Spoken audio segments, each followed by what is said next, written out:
En étant trop collé aux réseaux sociaux de nos jours, on a l'impression d'avoir déjà raté totalement sa vie. Mais en réalité, ce n'est pas le cas. Stay tuned.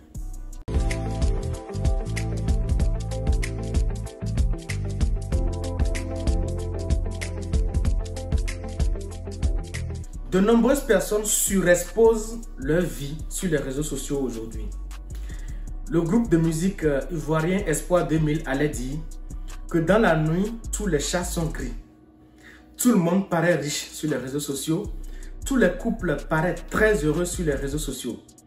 Mais la réalité, c'est que plusieurs personnes ne vous montrent pas ce qu'ils vivent réellement. Plusieurs personnes ne montrent pas la face cachée de l'iceberg. Et ceux qui réellement exposent ce qu'ils ont pu acquérir n'exposent pas le chemin qu'ils ont parcouru pour arriver là. Il est donc facile aujourd'hui pour un jeune de 17 ans, de 18 ans, de 19 ans, de 20 ans de penser que sa vie est déjà foutue parce qu'il est en train d'observer quelqu'un qui a commencé par travailler sur sa vie depuis 10 ans en arrière alors que lui il avait peut-être 10 ou 7 ans.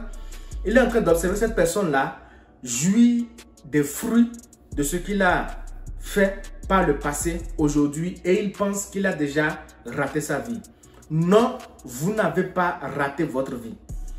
Je voudrais que ce message soit passé à tous les jeunes qui pensent que parce que quelqu'un a acheté une voiture aujourd'hui et l'a exposée sur les réseaux sociaux, parce que quelqu'un a acheté une moto et l'a exposée sur les réseaux sociaux, parce que quelqu'un a construit une maison et l'a exposée sur les réseaux sociaux, donc du moment où moi je ne suis pas encore arrivé là, à cet instant précis, ça veut dire que j'ai raté ma vie. C'est du vrai n'importe quoi. Il faudrait que nous nous ressaisissons et que nous travaillions à comprendre que le résultat que nous observons chez les gens, nous n'en savons rien des racines de ce résultat. La surexposition des vies sur les réseaux sociaux est devenue le baromètre de plusieurs jeunes aujourd'hui. Or, une personne qui vient s'exposer sur les réseaux sociaux, comme je l'ai dit plus haut, vous ne savez rien, absolument rien des racines, de tout ce qu'il a dû faire avant d'arriver là. Aujourd'hui, plusieurs jeunes veulent être comme Dangote. Mais la plupart ne se rendent même pas compte que Dangote a commencé les affaires depuis 1977, soit il y a 47 ans aujourd'hui.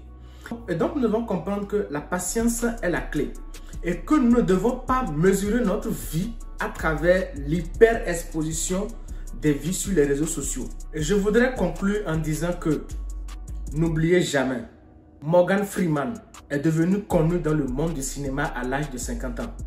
Colonel Sanders du restaurant KFC a connu le succès à l'âge de 62 ans.